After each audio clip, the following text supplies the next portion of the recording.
Let's start this way, Queen.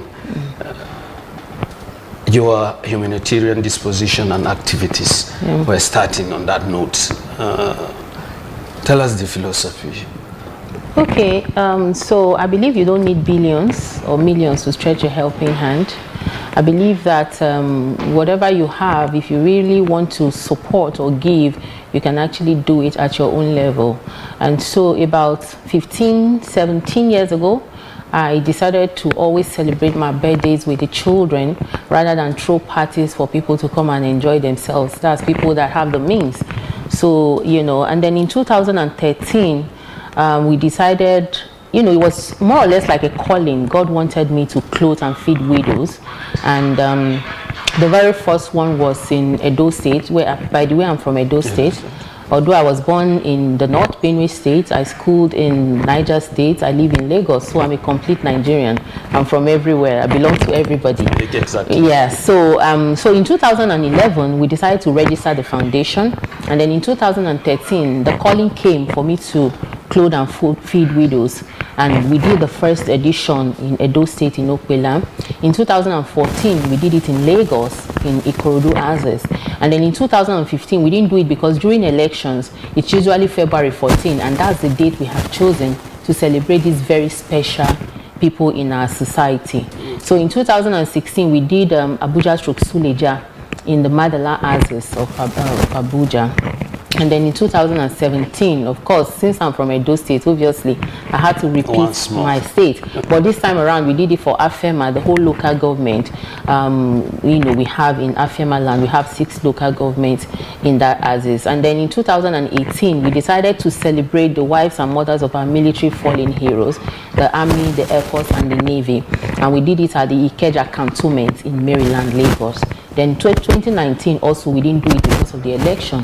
Then in 2020, we did it at the Palace of the Oni of Ife. Yes, and then in 2021, we did it at the Palace of the Olubado of Ibadan land in Oyo State.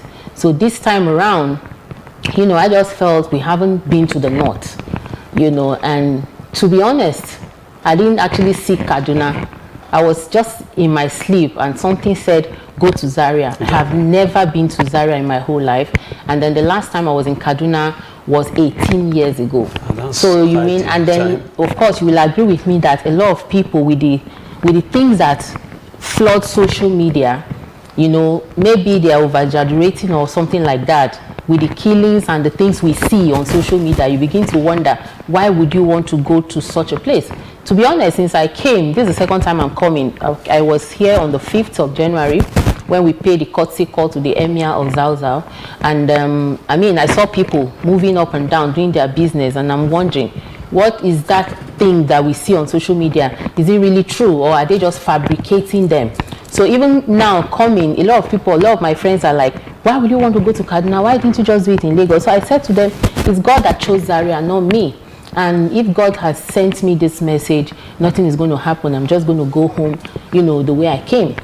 I'm even blessed. So for me, I think the humanitarian journey started by a calling.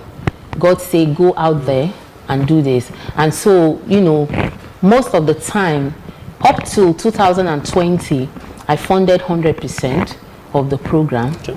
But last year, we got some support from the patrons, matrons, and my Facebook family, people that I've never even met before. So at least what now went into from my pocket was about 80%. And this time around too, what is going into the program is also about 80% from my pocket.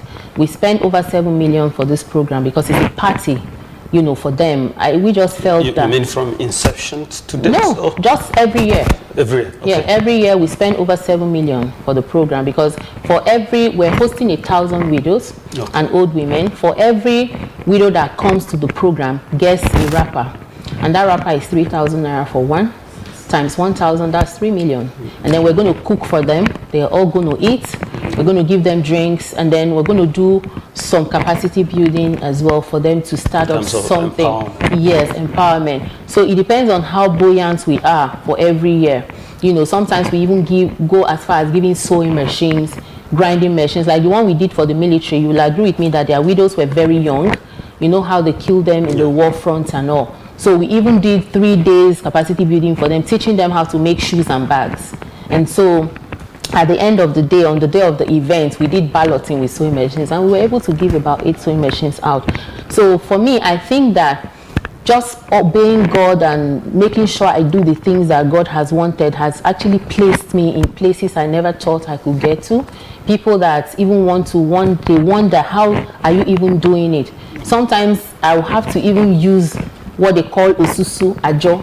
Yoruba call it ajo. Me and my friends, we had to come together so that I don't fail with the program. So every year they give me number 1, which is January, and then I use the money to buy wrappers. So it's not like I'm rich. I'm only saying this so that people will know that it's not like I have money, that I sometimes use ajo money, sometimes I even borrow money just to please God, because it's a calling. And by the grace of God, people are beginning to respond, to support, and I know that one day the program is going to stop draining my pocket, and people will even take responsibility for it. And then of course, for every state that we go to, because we want to make sure that we have people do leg work for us, we constitute a committee that work for us at that particular end. For this year, we decided to have a committee set up as usual, and Mr. Rilwan Saliu is the chairman planning committee of the 2022 program here in Kaduna. We'll get update from him. Yes. And of course, my daughter Victory, seated over there, is the secretary of the committee, and Mr. Almash is the media director of the committee. We have Victor, who is in charge of pictures, videos, and then we have a prophetess who is also supposed to be the vice chairman. She's not here. So I mean, we've had people on ground working, and then we've had support from people, and then the emir has been a very fantastic father. In fact, like I told you when we talked in the other room, I said we're coming from Zaria. They had to show me where the program is going to be taking place, the arrangement they have on ground, and all of that. And I think it's been a blessing coming to Kaduna State. No, okay, we'll hear more from what happens or transpires in Zaria. Let's get your satisfaction so far from what you have done to this group of people. Okay, I think. How is the satisfaction? I think that the fact that it makes me so happy when I see them happy. I think I've been like that. My mom told me when I was younger that when they give me food, I like people to eat with me, otherwise I won't eat. So I think I grew up like that.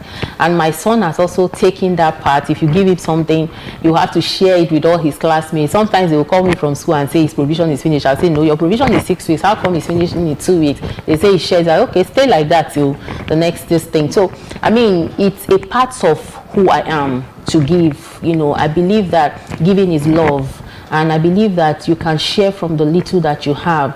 And, what will a candle lose, right? Just lighting another candle. I think that's just my belief. It just makes me very happy. And the fact that the prayers of these very vulnerable people in our society, the widows and old women, go straight to heaven. I don't lack. Like, no matter how broke I am, before I think about it 2 times, I just get a call for a job. What I'm not even expecting will just come. I don't fall sick. My child is not sick. I think basically that's the satisfaction. It makes me so happy to make these people happy, and God blesses me in turn. The race is to make heaven and make it, make it to the feet of God at the end of the day. So basically, I think I'm serving humanity in my own little way. Thank you very much. That's a wonderful opening. Let me talk to Mr. Rilwan, Chairman Organizing Committee in Kaduna State. So far, so good. And Monday is the D-Day. How is the journey? Where are we? And the selection. Okay, we'll come to the selection of those who will benefit from the program. Okay, like I was telling my president earlier on, I said we are just too close to the main day.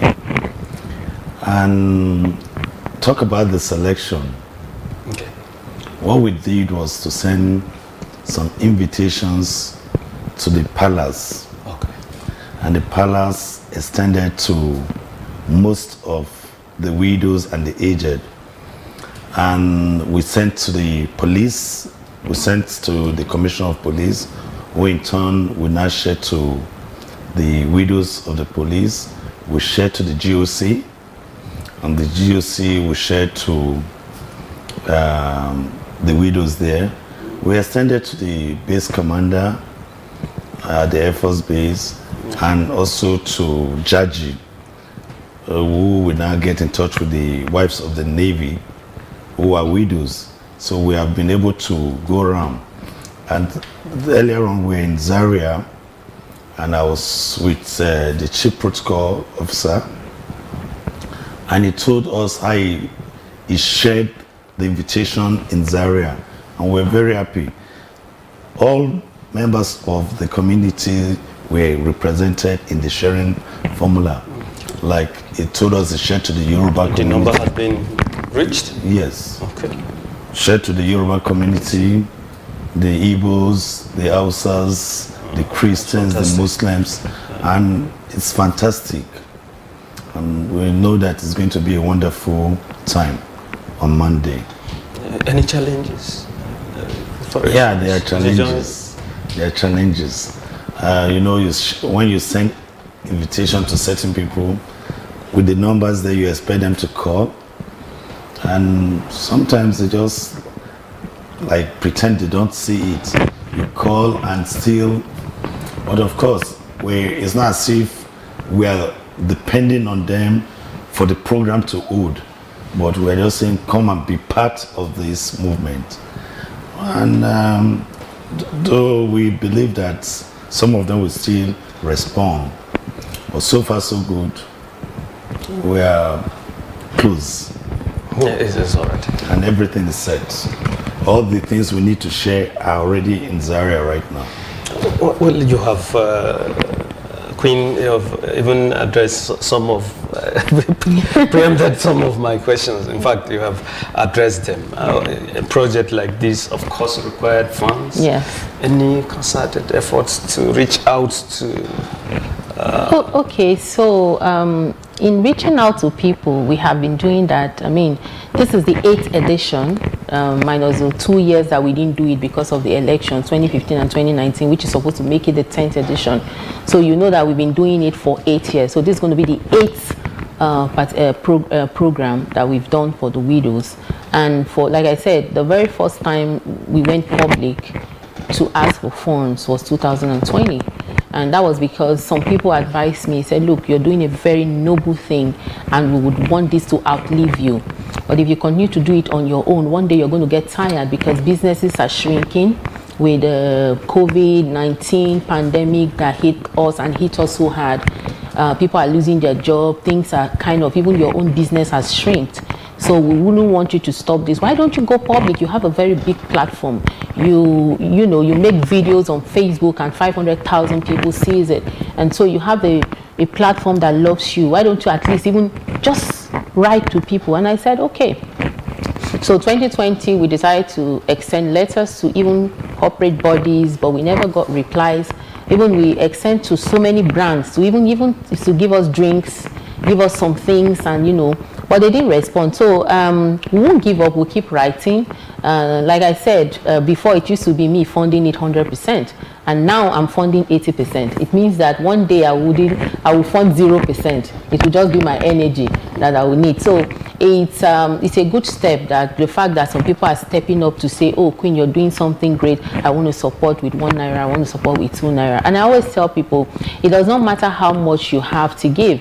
It is the heart, the fact that you even decide to stretch a helping hand at all.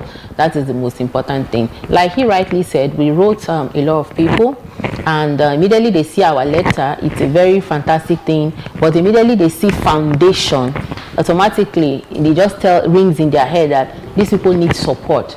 So they won't even call.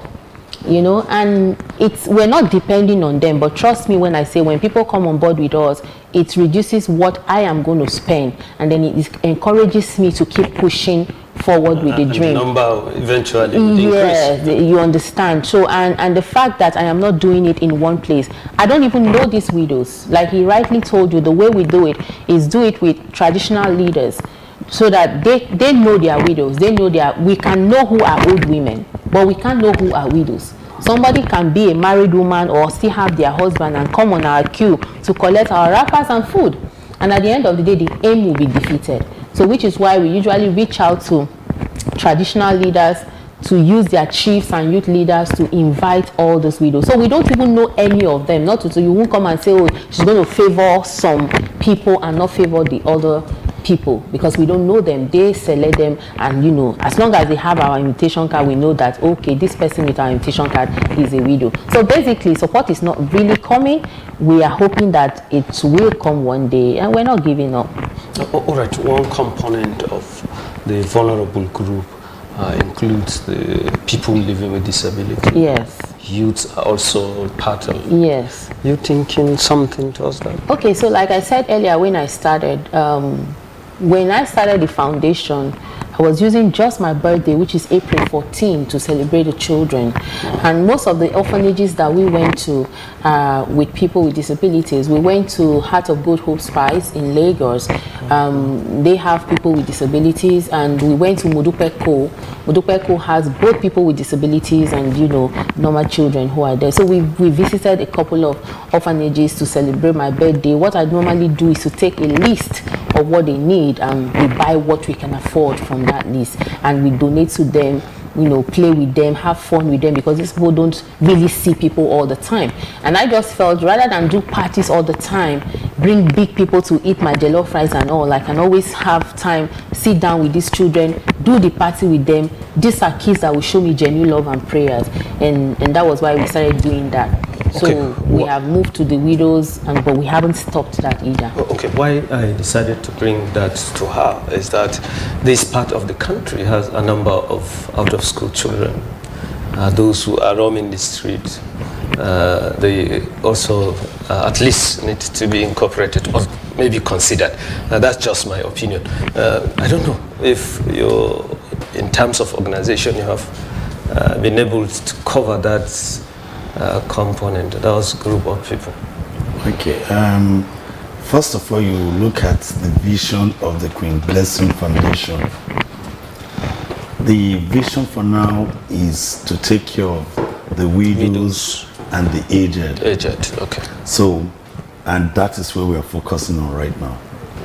Well, I have gotten that from you. The number have been reached. Okay, how is the contribution from your committee members? No, they are fantastic.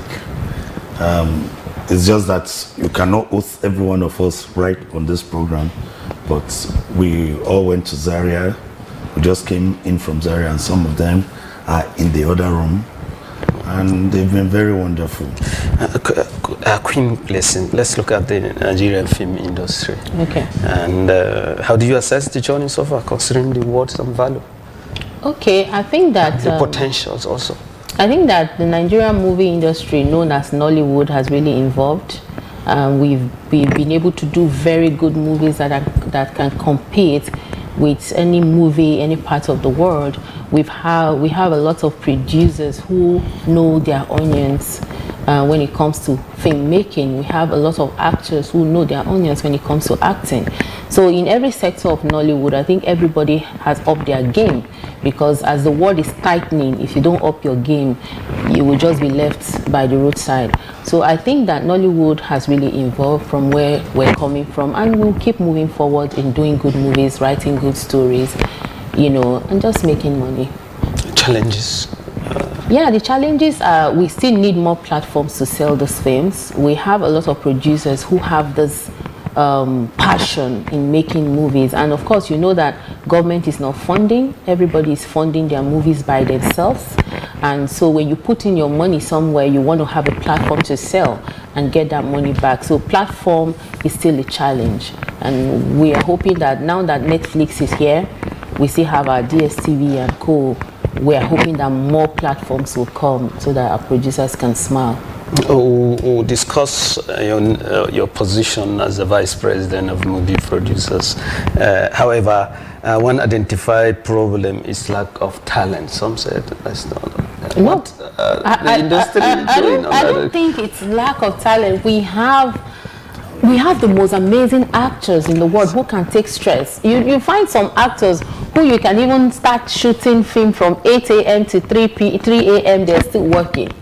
Nobody's going to do that in any part of the world. No. We have targets. Sometimes we say, oh, we have low budget. We're shooting within a budget. Oh, you can't sleep now. We start shooting 8 a.m. and 3 a.m. we're still shooting. I'll give you a story. There's a particular time I was shooting at Shishinlani, and I said to them, I have a budget. You know, we must finish the job in 7 days. And it was a lot of things. There was a night we started shooting around 8 a.m. We shot till 3 a.m. We were about to carry the camera because I'm a producer who does not leave my crew.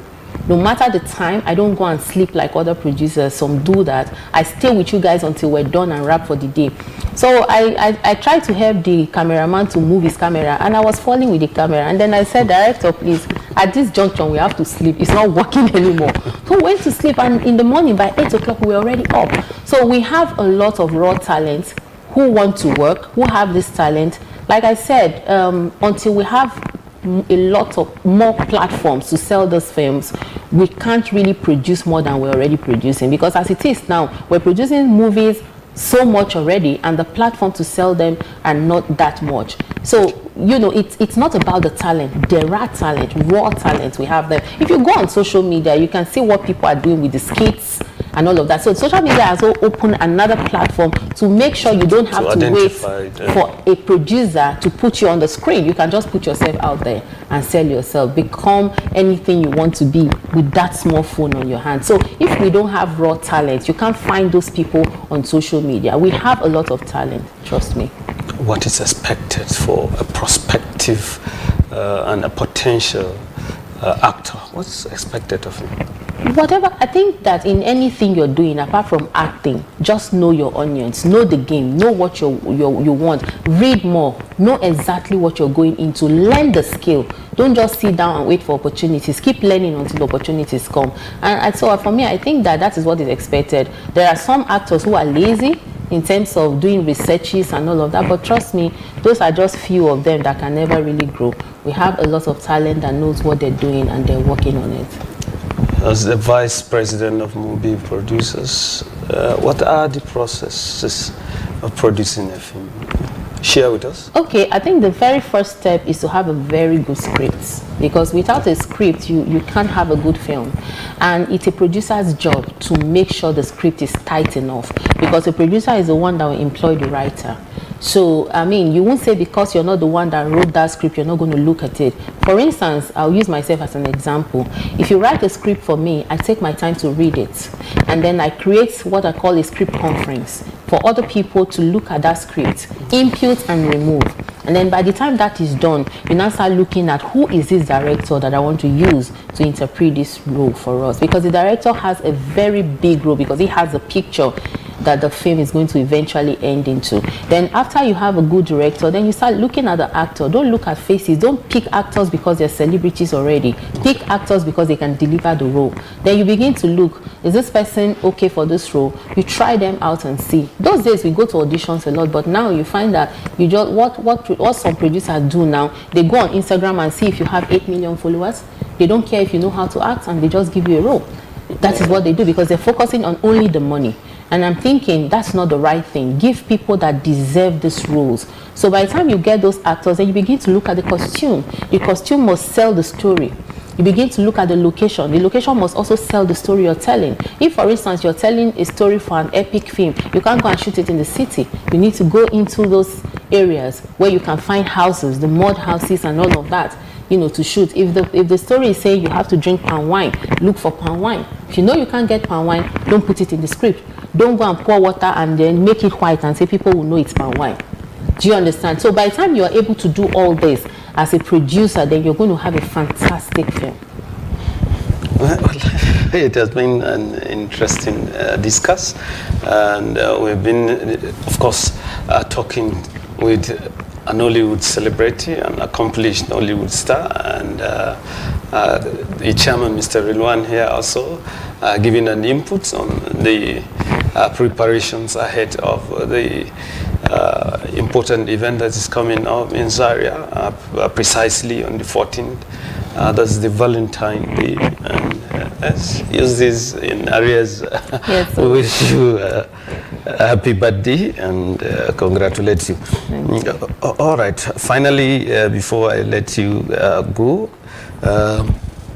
let's look at your mandates in your associations. How are your members rallying and, of course, looking at the leadership to give them directions so far? Okay, I think that I would like to commend my president, Madam Pisaya Musigwe, MFR. She's the president of Association of Movie Producers Nigeria, and she's been a fantastic leader. She's a woman with a vision. She's a woman who has run an organization who is working. I'm sure you know of AMA Awards. Yes, so she's a founder and president of AMA. So she's run, AMA for over 16 years and still counting. So she knows, firsthand what it means to have an association that work and, take, the producers to where they ought to go to.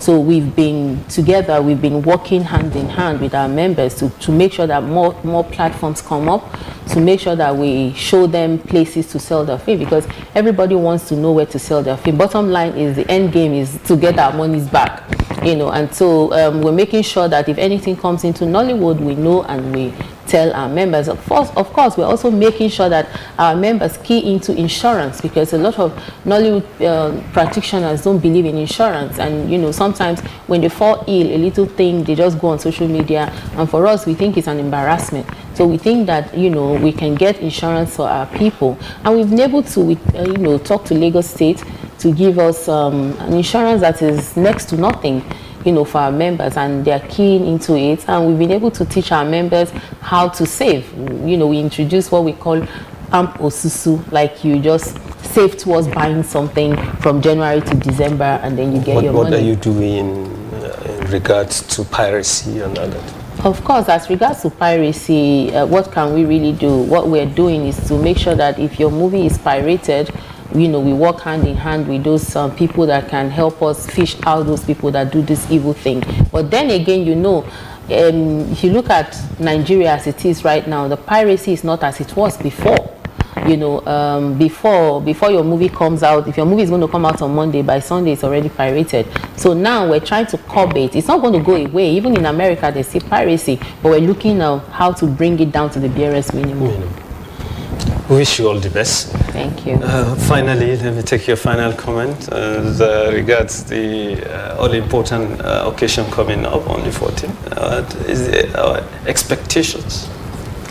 Well, by Monday, we want to go to the Zaria Emirate. We expect to see the widows and the aged, and we expect to see these widows and the aged leaving that place with satisfaction.